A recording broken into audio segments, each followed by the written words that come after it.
नमस्कार। कार्यक्रम आजको विज्ञानको यो नयाँ श्रृङ्खलामा यहाँहरूलाई हार्दिक स्वागत छ।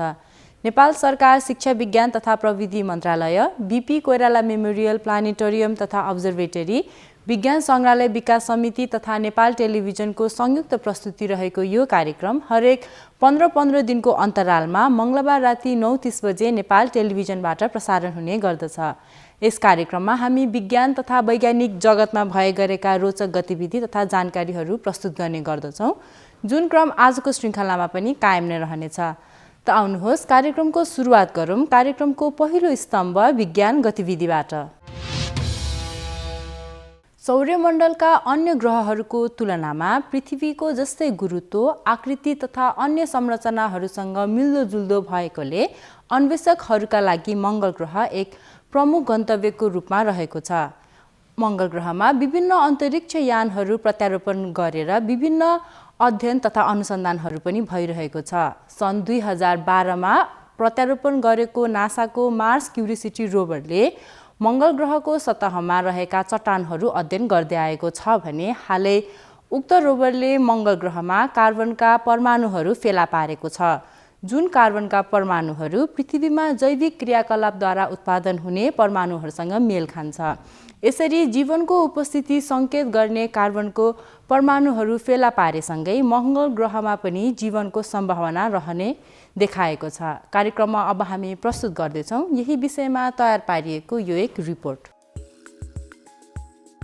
अनादिकालदेखि नै मङ्गल ग्रह मानवताका लागि एक कौतूहलपूर्ण तथा रहस्यमय पिण्ड रहँदै आएको छ। 1600 शताब्दीमा अन्तरिक्ष अन्वेषकहरूले दूरदर्शक यन्त्रको सहायताले अवलोकन गर्दा हिम श्रृङ्खलाहरू तथा नहर जस्तो आकृति देखेर त्यहाँ बुद्धिमान सभ्यता समुपस्थित हुन सक्ने सम्भावना व्यक्त गरेपछि मङ्गल अन्वेषणप्रति खगोलविदहरू आकृष्ट हुन पुगेका थिए। हाल एक निर्जर ग्रहको रूपमा स्थापित मङ्गल ग्रह अरबौँ वर्ष पहिले एक न्यानो तथा ओसिलो ग्रह भएको तथ्य वैज्ञानिकहरूले पुष्टि गरिसकेका छन्। तसर्थ मानव उपनिवेश विस्तार गर्न वैज्ञानिकहरूले पृथ्वीबाट लगभग 22.5 करोड किलोमिटरको दूरीमा अवस्थित मङ्गल ग्रहलाई नै प्रमुख गन्तव्यको रूपमा लिएका छन् र यसको तीव्र अध्ययन, अनुसन्धान तथा अन्वेषण गरिँदैछ। अध्ययनका लागि सन् 2012 अगस्त 6मा नासाको मार्स विज्ञान प्रयोगशाला मिसन अन्तर्गतको मार्स रोभर क्युरियोसिटी मङ्गल सतहमा अवतरण गरिएको थियो। अध्ययनको क्रममा हालै उक्त रोभरले मङ्गल सतहमा अवस्थित गेल नामक क्रेटरको सामिप्यमा रहेका चट्टानहरूमा गहिरो प्वाल बनाई केही नमुना सङ्कलन गरेको छ। परीक्षण पश्चात उक्त नमुनामा थुप्रै कार्बनका अणुहरू पाइए, जुन पृथ्वीमा जैविक क्रियाकलापबाट उत्पादन हुने कार्बनका अणुहरूसँग मेल खान्छ। पृथ्वीमा पाइने कार्बन 12 का परमाणुहरूले ग्रहमा जीवनको उपस्थिति रहेको सङ्केत गर्छ भने मङ्गल ग्रहमा पनि सोही परमाणुहरू पाइएको छ। यसरी सतहमा भेटिएका असामान्य कार्बनका अणुहरूलाई भने वैज्ञानिकहरूले भिन्न भिन्न परिकल्पनाद्वारा व्याख्या गरेका छन्। कार्बन 12 तथा कार्बन 13 कार्बनका 2 स्थिर आइसोटोप हुन्। आइसोटोप भनेको एउटै तत्त्वको भिन्न भिन्न मान भएको अणुहरू हुन्। सौर्यमण्डलको निर्माण क्रमदेखि नै कार्बन 12 तथा कार्बन 13 उपस्थित रहेकोले सौर्यमण्डलको हरेक पिण्डमा कार्बनका परमाणुहरू पाइन्छ। कार्बन 13 को तुलनामा कार्बन 12 को प्रतिक्रिया छिटो हुने भएकोले कुनै पनि नमुनाहरूमा यी आइसोटोपको सापेक्ष मात्रा पत्ता लागेमा कार्बन चक्रलाई बुझ्न सकिन्छ, जुन चक्रले कसरी कार्बनका परमाणुहरू कुनै पनि पिण्ड अथवा ग्रहको वायुमण्डलदेखि सतह तथा पुनः सतहदेखि वायुमण्डलमा यात्रा गर्छ भनेर जानकारी दिन्छ। सन् 2012मा मङ्गल ग्रहको सतहमा अवतरण गरिएको क्युरियोसिटी रोभरले हालै गेल क्रेटरको वरिपरि पुरिएका पत्रे चट्टानहरूबाट नमुनाहरू सङ्कलन गरेको थियो। ग्रहको सतहमा रहेका कार्बनको विश्लेषण गर्न सर्वप्रथम सङ्कलन गरिएका चट्टानहरूलाई धुलो बनाएर ट्युनेबल लेजर स्पेक्ट्रोमिटर उपकरणको सहायताले स्याम्पल एनालाइसिस एट मार्स प्रयोगशालामा परीक्षण गरियो। गेल क्रेटरको 5 भिन्न स्थानहरूबाट सङ्कलन गरिएको नमुनाहरूलाई झन्डै 850 डिग्री सेल्सियसको तापक्रममा तताइएको थियो। नमुनाहरू तात्दा उत्सर्जन भएका ग्यासहरूबाट प्रवाहित कार्बनका परमाणुहरूलाई TLS उपकरणले मापन गरेको थियो। मापन गर्दा झन्डै आधाभन्दा बढी नमुनाहरूमा प्राय कार्बन 12 का परमाणुहरू प्राप्त भयो। पृथ्वीका जीवित प्राणीहरूले कार्बन 12 खाना प्रशोधन गर्न तथा प्रकाश संश्लेषणको लागि प्रयोग गर्ने भएकोले पनि मङ्गल ग्रहमा भेटिएका कार्बन 12 का परमाणुहरूले ग्रहमा जीवहरू हुन सक्ने आभास गराएसँगै यस खोज उत्साहजनक रहेको छ। यद्यपि पृथ्वी तथा मङ्गल ग्रह दुई भिन्न ग्रह भएका तथा पृथ्वीमा यात्रा गर्ने कार्बनका परमाणु र मङ्गल ग्रहमा हुने कार्बन चक्र भिन्न हुने भएकाले वैज्ञानिकहरूले भिन्न परिकल्पनाद्वारा भेटिएका कार्बनका परमाणुहरूलाई व्याख्या गरेका छन्। सर्वप्रथम पृथ्वीको जीवनबाट प्रेरित भएर वैज्ञानिकहरूले मङ्गल सतहमा सूक्ष्म जीवहरूले मिथेन ग्यास उत्सर्जन गरेको र ती ग्यासहरू वायुमण्डलमा परावैजनी किरणहरूद्वारा जटिल अणुहरूमा परिणत भई वर्षा पश्चात अणुहरू सतहमा खसेर चट्टानहरूमा संरक्षण भएको हुन सक्छन् भनेर व्याख्या गरेका छन्। त्यसै गरी मङ्गल ग्रहको वायुमण्डलमा अवस्थित कार्बन डाइअक्साइड तथा परावैजनी किरणहरू बीच अन्तर्क्रिया हुँदा यी कार्बनका अणुहरू निर्माण भएर सतहमा एकत्रित हुन सक्ने पनि वैज्ञानिकहरूको धारणा रहेको छ। साथै हरेक 10 करोड वर्षको अन्तरालमा हाम्रो सौर्यमण्डल विशाल ग्यालेक्टिक आणविक बादल अथवा ग्यालेक्टिक मोलिकुलर क्लाउडबाट पार हुँदा ती बादलहरूले ग्रहको तापक्रम घटाएको र बादलहरूमा भएको धूलिकणहरूले सतहमा रहेका बरफमाथि एकत्रित हुँदै गएको र बरफ पग्लिँदै गर्दा कार्बनका अणुहरू सतहमा जम्मा भएका हुन् भन्ने अवधारणा पनि वैज्ञानिकहरूको रहेको छ। यसरी परिकल्पना गरिएका तीनैवटा सम्भावनाहरू भने पृथ्वीमा हुने कार्बन चक्रभन्दा भिन्न रहेको छ। यद्यपि यी परिकल्पनाहरूमध्ये पनि कुन परिकल्पनाले भेटिएका कार्बनका परमाणुहरूलाई न्यायपूर्ण व्याख्या गर्छ भनेर पत्ता लगाउन भने थप अध्ययन तथा अनुसन्धानको आवश्यक देखिन्छ। यसरी मङ्गल ग्रहको कार्बन चक्रलाई परिभाषित गर्न सके मात्र उक्त कार्बन चक्र अनुरूप ग्रहमा जीवन बीजारोपणको सम्भावनाबारे ज्ञात गर्न सकिन्छ। तबसम्म क्युरियोसिटी रोभरले मङ्गल ग्रहको संरक्षित प्राचीन सतहबाट नमुनाहरू सङ्कलन गरि नै रहनेछ। क्युरियोसिटी रोभर मङ्गल ग्रहको सतहको कार्बन आइसोटोपहरू अध्ययन गर्ने प्रथम उपकरण रहेको छ भने यसअघि ग्रहको वायुमण्डल तथा पृथ्वीमा भेटिएका उल्कापिण्डहरूमा कार्बनका आइसोटोपहरू अध्ययन भइसकेको छ।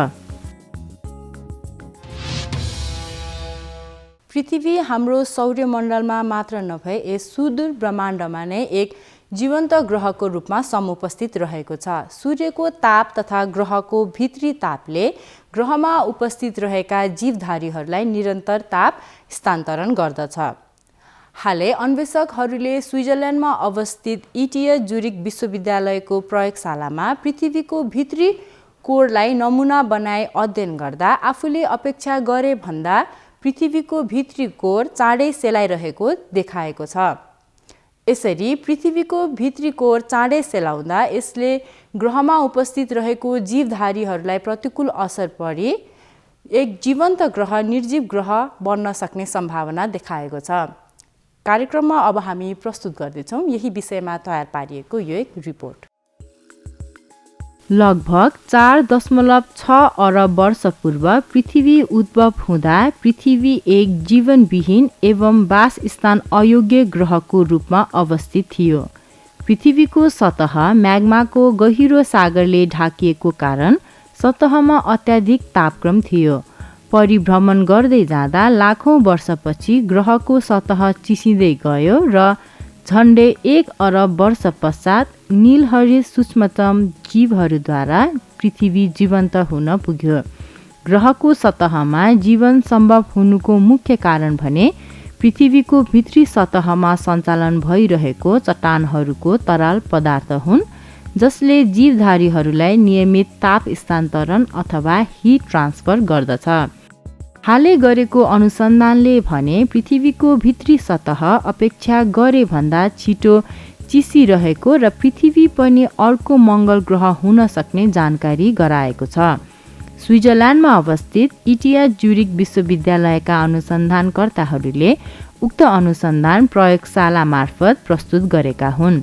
पृथ्वीको सतहको 70.8% भागमा पानी रहेको छ भने भित्री सतह चट्टानहरू वा धातुहरूबाट निर्मित भएको छ जसलाई क्रस्ट, म्यान्टल तथा कोर गरी 3 तहमा विभाजन गरेको छ। लगभग 2900 किलोमिटर मोटो म्यान्टलमा अवस्थित तरल चट्टान तथा 2300 किलोमिटर मोटो कोरमा अवस्थित तरल निकेल तथा फलाम बीच कोर र म्यान्टल बीचको सिमानामा प्रत्यक्ष सम्पर्क हुने भएकोले उक्त सिमानामा बनेका खनिजहरूको अध्ययन उपयुक्त देखियो। साथै उक्त अध्ययनद्वारा पृथ्वीको भित्री सतहमा कसरी ताप प्रवाह हुन्छ र कति चाँडो सेलाउँदैछ भनेर ज्ञात हुने भएकोले अन्वेषकहरूले कोर र म्यान्टलको सिमानामा बन्ने खनिजहरूको ताप सञ्चालन गर्ने क्षमता अथवा थर्मल कन्डक्टिभिटी अध्ययन गरे। पृथ्वीको म्यान्टलमा प्रशस्त मात्रामा सिलिकेट भएको ब्रिग्मनाइट खनिज पाइने भएकोले अन्वेषकहरूले उक्त खनिज मार्फत अध्ययन गरेका हुन्। सतहमा ब्रिग्मनाइट सजिलो उपलब्ध नहुने भएकोले ब्रिग्मनाइटको तापक्रम अध्ययन गर्नु चुनौतीपूर्ण रहँदै आएको थियो। यसरी लामो समयसम्म प्रयोगशालामा खनिजको तापक्रम अध्ययन कठिन भइरहँदा हालै अन्वेषकहरूले प्रयोगशालामै उक्त खनिजको तापक्रम नक्कल गर्न सक्ने नयाँ नमुना विकास गरेका छन्। उनीहरूले सतहभित्रको ताप तथा चापमानका लागि ब्रिग्मनाइटको सानो टुक्रो तथा ताप सञ्चालन गर्ने प्रोबलाई हिरा जडित अचानक जस्तो टुक्रामा समावेश गरी उक्त खनिजलाई लेजरद्वारा तताए र प्रवाह भएको ताप मापन गरे। मापन गर्दा ब्रिग्मनाइटले अपेक्षा गरे भन्दा 1.5 गुणा बढी ताप प्रवाह गरिरहेको पत्ता लाग्यो। साथै ब्रिग्मनाइटले जति तीव्र रूपमा ताप प्रवाह गर्छ त्यति नै चाँडो सेलाउँछ र पेरोक्साइड भन्ने मिनरलमा रूपान्तरण हुन्छ। यसरी पेरोक्सोभाइटहरू ब्रिग्मनाइटको तुलनामा झन चाँडो ताप प्रवाह गर्ने भएकोले पृथ्वीको कोर अपेक्षा गरे भन्दा छिटो सेलाउँदै गरेको पुष्टि भएको छ।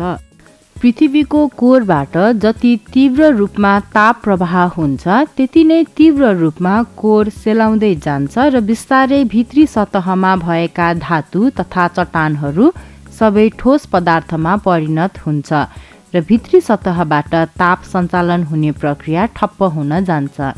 यसरी ग्रहको भित्री सतह सेलाउँदै जाने हो भने पृथ्वीको सतहमा ताप स्थानान्तरण हुन पाउँदैन जसको प्रतिकूल असर पृथ्वीमा अवस्थित जीवधारीहरूको जीवनकालमा पुगी पृथ्वी पनि अरू ग्रह जस्तै जीवनहीन बन्न नसक्ला भन्न सकिँदैन। साथै यस अध्ययनको आधारमा अन्य चट्टानी ग्रहहरूको भित्री सतह पनि सेलाउने क्रम चाँडो हुँदै गएकोले हामीले अपेक्षा गरे भन्दा यी ग्रहहरू चाँडै नै निष्क्रिय हुने अन्वेषकहरूको सुझाव रहेको छ। यस सुदूर ब्रह्माण्ड भन्दा बाहिर बुद्धिमानी प्राणीहरूको समुपस्थित रहेको र उनीहरू पटक पटक पृथ्वी तथा अन्य ग्रहहरूमा भ्रमण गरिरहेका छन् भन्ने भ्रम जनमानसमा रहिआएको छ। यसको वास्तविकता के हो त? यसै सन्दर्भमा कार्यक्रममा अब हामी प्रस्तुत गर्दैछौँ कार्यक्रमको अर्को नियमित स्तम्भ भ्रम र वास्तविकता। जनमानसमा के भ्रम रहेको पाइन्छ भने कतिपय पत्रपत्रिकाहरूमा पनि हामीहरू देख्न सक्छौँ, युट्युबहरूमा पनि देख्न सक्छौँ कि एउटा कन्स्पाइरेसी थ्योरी भनेर जस अन्तर्गत पृथ्वीमा अन्तरिक्षबाट विभिन्न बुद्धिमान प्राणीहरू आइरहेका छन् र पटक पटक पृथ्वीलाई भ्रमण गरिरहेका छन् भन्ने तथ्यहरू हामी रहेको पाउँछौँ। त्यस्तो किसिमको भ्रमहरू रहेको हामीले पाउँछौँ र अमेरिकाको एरिया 52 भन्ने स्थानमा समेत अन्तरिक्ष यात्रीहरू ओर्लिने उत्रिने गर्छन् र त्यहाँ चाहिँ कतिपय दुर्घटनाग्रस्त अन्तरिक्ष यानहरूको चाहिँ मा रहेका पानीहरू पनि त्यहाँ राखिएको छ भन्ने कुराहरू पनि पटक पटक पत्रिकाहरूमा जनमानसमा भ्रमहरू व्याप्त रहेको हामी पाउँछौँ र अनआइडेन्टिफाइङ फ्लाइङ अब्जेक्ट अर्थात् उडन तस्तरी भनेर पनि आकाशबाट विभिन्न समयमा अन्तरिक्षीय यात्रीहरू बुद्धिमान सभ्यताहरू पृथ्वीमा आइरहेका छन्। कतिपयले आफूलाई समातेर अपहरण गरेर आफ्नो अपरेसन गरेको, कतिपय महिलाहरूले आफूलाई अपहरण गरेर यौन पीडन गरेको भन्ने कुराहरू पनि हामी विभिन्न समयमा पत्रपत्रिकामा पढ्न पाउँछौँ। र त्यस्तै गरेर विभिन्न सोसाइटीहरू खडा गरेका छन्। अनआइडेन्टिफाइङ अब्जेक्टको अध्ययन गर्ने सोसाइटीहरू छन्। ती सोसाइटीहरूले समय समयमा होइन यस्ता चाहिँ धेरै किसिमका घटनाहरू भइरहेका छन्। अन्तरिक्षबाट विभिन्न यात्रीहरू यहाँ आइरहेका छन्। अन्तरिक्षबाट विभिन्न बुद्धिमान प्राणीहरू पृथ्वीमा आएर भ्रमण गरिरहेका छन्। तर त्यहाँको सरकारले यो कुरालाई गोप्य राखिरहेका छ र यो जनमासलाई चाहिँ जानकारी गराएको छैन भनेर एउटा कन्स्पाइरेसी थ्योरी, एउटा षड्यन्त्रको थ्योरी छ भनेर चाहिँ व्याप्त रहेको पाइन्छ। तर आजसम्म वैज्ञानिक दृष्टिकोणबाट कुनै पनि अन्यत्र ग्रहमा, पृथ्वीमा मात्र होइन अन्यत्र ग्रहमा पनि प्राणी रहेको अहिले प्रमाणित हुन सकेको छैन। हाल 4000 भन्दा बढी अन्य ग्रहहरू पृथ्वीभन्दा बाहिर त्यस्ता ग्रहहरूको खोजी भइसकेको छ र त्यहाँ पनि कुनै प्राणीहरूको उपस्थिति ज्ञात भएको छैन। बुद्धिमान वा या प्रिलिमिनरी फर्ममा आदि रूपमा या एकदम सभ्यता, एकदम उच्च सभ्यतामा रहेका प्राणीहरूको विषयमा हालसम्म कुनै पनि रूपमा ज्ञात हुन सकेको छैन। सेती छ जस्तो search for extraterrestrial intelligence भनेर, त्यसले पनि पुरा ब्रह्माण्डमा रेडियो टेलिस्कोपबाट खोजी गरिरहेका छ, अप्टिकल टेलिस्कोपबाट खोजी गरिरहेका छ, विभिन्न रेडियो सङ्गीतहरू आइरहेका छन्, पठाइरहेका छौँ। तैपनि हालसम्म कहीँ पनि अन्यत्र बुद्धिमान सभ्यताहरू छन् भनेर प्रमाणित हुन सकेका छैन। एकपल्ट मङ्गल ग्रहमा बुद्धिमान प्राणीहरू हुन सक्छन् भन्ने तथ्य थियो, तर त्यहाँ पनि भिजिट गरिसकेपछि त्यहाँ प्राणीहरू छन् भन्ने कुरा अहिलेसम्म पनि प्रमाणित हुन सकेका छैन। त्यस्तै अन्य ग्रहहरूमा या उपग्रहहरूमा पनि प्राणीहरू छन् भन्ने तथ्य रहे तापनि हालसम्म प्रमाणित हुन सकेको छैन। त्यसैले यदि कुनै बुद्धिमान सभ्यता पृथ्वीमा आउँछ भने हजारौँ करोडौँ खरौँ किलोमिटर प्रकाश वर्ष टाढादेखि, किलोमिटर टाढादेखि आएका त्यो प्राणीहरू गोप्य रूपमा आउनुपर्ने आवश्यकै छैन। त्यो त मिडियामा एउटा सम्पूर्ण पृथ्वीवासीलाई थाहा हुन्थ्यो त्यो आएको भए हुनाले। र सँगसँगै फेरि त्यस्तो बुद्धिमान सभ्यताहरू जसले त्यत्रो डिस्टेन्स, त्यत्रो प्रविधि प्रयोग गरेर आएको हुन्छ, उसले गोप्य रूपमा कुनै कुरा ज्ञात गर्नु पर्दैन, कुनै मानिसलाई पनि समातेर अपरेसन गर्नु पर्दैन। किनभने हाम्रो इन्टरनेटहरूमा, हाम्रो युट्युबहरूमा, हाम्रा विभिन्न साइटहरूमा मानव फिजियोलोजी, मानवको स्ट्रक्चर, मानवको संरचना, मानवको मस्तिष्कको संरचना र सम्पूर्ण कुराहरू उपलब्ध छ। त्यसैले यो सबै एक किसिमको षड्यन्त्रमूलक तथ्य भन्ने कुराहरू वास्तवमा गलत हो र आजसम्म कुनै पनि प्राणीहरू पृथ्वीमा भिजिट भएको वैज्ञानिक रूपले प्रमाणित गरेको छैन। कार्यक्रममा अब पालो रहेको छ कार्यक्रमको अर्को स्तम्भ विज्ञान प्रश्नोत्तरको, जस अन्तर्गत यहाँहरूले नै सोध्नु भएको प्रश्नको उत्तर सम्बन्धित विशेषज्ञहरूले दिनुहुनेछ। Namaste, my name is Dipanshu Acharya from CV College, Itari, Sunsari, and my question goes like this. If nothing can escape from a black hole, then won't the whole universe eventually swallowed up? Can a black hole be destroyed? If yes, how is it possible? दुईटा प्रश्न देखेँ त्यहाँ। एउटा चाहिने यो black होलले सबै थोक खान्छ भनेपछि हाम्रो यो ब्रह्माण्डलाई नै जम्मै खाइदिन्छ कि कुनै ब्ल्याक होलले भन्ने प्रश्न गर्नुभएको छ। अब त्यो चाहिँ नि अलि सम्भावना देखिँदैन, एउटै ब्ल्याक होलले सबै खाइदिने चाहिँ नि सम्भावना देखिन्न। अब के त भने अब यो ब्रह्माण्डलाई चाहिँ नि अब हामीले कसरी पनि लिन सकिन्छ भने हामी ब्ल्याक होलभित्र छौँ, यो बाहिर देखिरहेको छैन, यो ब्रह्माण्ड हामी ब्ल्याक होलभित्रबाट हेरिरहेछौँ भन्ने किसिमले इन्टरप्रेट गर्न सकिन्छ। र अब ब्रह्माण्ड चाहिँ नि एक्सप्यान्ड गर्दै गइराखेको छ, त्यहाँ धेरै मास भयो भने चाहिँ नि फेरि त्यो कोल्याप्स गर्छ। ब्रह्माण्ड चाहिँ नि धेरै मास भयो भने त्यो साइक्लिक युनिभर्स भन्छ, त्यो चाहिँ नि पुरा आफैमा चाहिँ नि कोल्याप्स गर्न सक्छ र फेरि एउटा पोइन्टमा चाहिँ नि जान सक्छ। अब त्यो हुनको लागि त्यो विभिन्न यो हिग्स पार्टिकलले त्यसो गर्ला कि भन्ने पनि केही नतिजा आएको थियो, तर चाहिँ नि जुन मासको रेन्जमा हिग्स पार्टिकल देखिया छ त्यसले चाहिँ नि त्यो पनि गर्न दिँदैन जस्तो छ। र अर्को चाहिँ नि यो हाम्रो एक्सपेन्सन चाहिँ नि एक्सिलरेट भइराखेको छ। अहिले देखिए अनुसार चाहिँ नि युनिभर्सको एक्सपेन्सन रेट चाहिँ नि हबलले भने चाहिँ नि त्यो प्रोपोर्सनली डिस्टेन्स अनुसार बढ्दै गएछ, एक्सपेन्सन बढ्दै गएछ भन्ने, तर त्योभन्दा पनि छिटो बढ्दै गइरहेको रहेछ। यो कस्मोलोजिकल डार्क एनर्जी भनिन्छ, त्यो कस्मोलोजिकल कन्स्टेन्ट, त्यसको कारणले चाहिँ नि, या भ्याक्युम एनर्जी भनौँ, त्यसको कारणले चाहिँ नि युनिभर्सको एक्सपेन्सन झन् तीव्र गतिमा गइराखेको जस्तो छ। त्यसैले युनिभर्स चाहिँ नि कुनै ब्ल्याक होलले खाला या आफैमा कोल्याप्स गर्ला भन्ने चाहिँ नि कतैबाट कुनै पनि अब्जर्भेसनले त्यसलाई चाहिँ नि सपोर्ट गर्दैन। अब यहाँको अर्को प्रश्न चाहिँ नि ब्ल्याक होललाई केही किसिमले डिस्ट्रोय गर्न सकिन्छ भन्ने छ। त्यो चाहिँ नि निकै धेरै राम्रो प्रश्न, अघिको नै राम्रो हो। यो चाहिँ नि अब हकिङको अनुसार ब्ल्याक होल इभ्यापोरेट हुन सक्छ। ब्ल्याक होलले रेडिएसन फालिरहेछ, हकिङ रेडिएसन भनेर जसलाई नाम दिएछ, त्यो चाहिँ नि प्रभावित गरिराखेको छ। त्यसैले त्यो कुनै अवस्थामा चाहिँ नि त्यो सबै एनर्जी फालेर चाहिँ नि इभ्यापोरेट हुन सक्छ, ब्ल्याक होल सकिन सक्छ।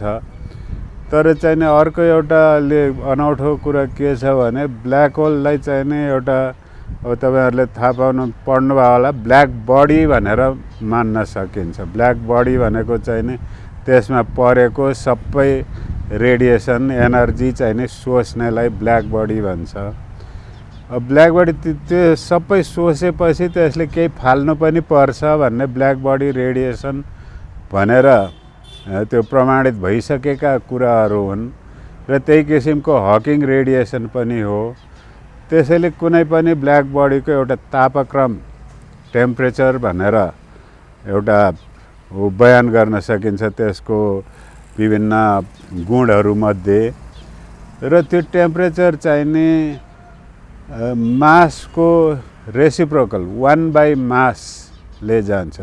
जति ठुलो ब्ल्याक होल उति कम टेम्परेचर भनेपछि, कम टेम्परेचर भनेपछि अनि हामीले त्यो टेम्परेचर को क्याल्कुलेट गर्दाखेरि यो सौर्यपिण्डको ब्ल्याक होल भयो भने पनि त्यसको टेम्परेचर चाहिँ नि यो ब्याकग्राउन्ड रेडिएसन जुन छ, ब्याकग्राउन्ड टेम्परेचर स्पेसको 2.7 केल्भिन, त्योभन्दा पनि कम हुँदो रहेछ। त्यसैले त्यो इभ्यापोरेट गर्न त चाहिने त्यो ब्याकग्राउन्ड टेम्परेचरभन्दा हाई टेम्परेचर भयो भने अनि पछि बढी एनर्जी फाल्छ। त्यसैले साधारण सबै ब्ल्याक होल, सौर्यपिण्ड जतिको ब्ल्याक होल, 2-3 सौर्यपिण्डको ब्ल्याक होलले चाहिँ नि एनर्जी आफूले सोचे भन्दा कम एनर्जी फाल्छ। त्यसैले यो ब्ल्याक होल इभ्यापोरेट हुनको लागि चाहिँ नि धेरै कम मासको ब्ल्याक होल हुनु पर्यो। त्यो ब्ल्याक होल बन्न चाहिने कुनै यो हामीले जानेको यो सोलर एभोल्युसनहरू, स्टेलर एभोल्युसनबाट चाहिँ नि त्यो सानो ब्ल्याक होल बन्न सक्दैन, खालि ठुलो ब्ल्याक होल मात्रै बन्छ। त्यसैले यस्तो सानो ब्ल्याक होल छ भने ब्रह्माण्डको बिग ब्याङको सुरुतिरै बनिसकेको यो प्राइमोर्डियल ब्ल्याक होलहरू हुनसक्छ, जुन साना साना ब्ल्याक होल, एक सौर्यपिण्डभन्दा पनि सानो मासको ब्ल्याक होल। तिनीहरूको तापक्रम चाहिँ नि धेरै भए हुनाले तिनीहरू चाहिँ नि बढी रेडिएसन फाल्दै इभ्यापोरेट हुन सक्छ। अब त्यसलाई खोजिराखेका छन्, कतै देखिया त छैन, तर त्यो चाहिँ नि हुन सक्छ। हस् त, यसका साथसाथै आजको कार्यक्रमको निर्धारित समय सकिसकेको छ। पुनः अर्को श्रृङ्खलामा यस्तै रोचक गतिविधि तथा सामग्रीहरू लिएर हामी उपस्थित हुने नै छौँ। तबसम्म म कार्यक्रम प्रस्तुता सुनिता तथा सम्पूर्ण युनिट बिदा चाहन्छौँ। नेपाल टेलिभिजन हेर्दै गर्नुहोला। हस् त, नमस्ते।